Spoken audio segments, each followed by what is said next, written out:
ხანდახან მგონია რომ ყველა ცუდად მიყურებს და მჭორავს. მეგობრებიც მგონია რომ მჭორავენ. რა გავაკეთო?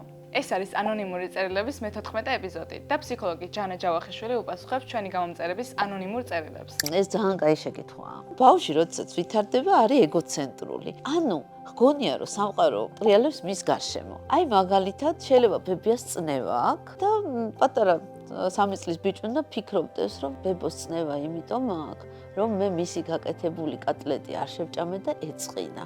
ამ შემთხვევაში სხვათა შორის ძალიან დიდი პრობლემებიც ხდება ხოლმე. აი შეიძლება გარდაიცვალა ბებო, ხო?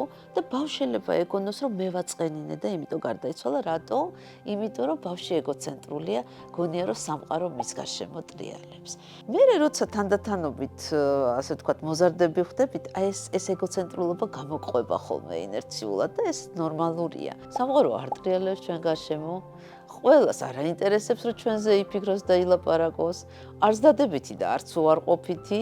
ადამიანებს თავისი ინტერესები აქვთ, ყურადღებას სხვა რაღაცებს აქცევენ და სულ არ აინტერესებთ რომ ქრონიკულად ჩვენზე იჭორავონ.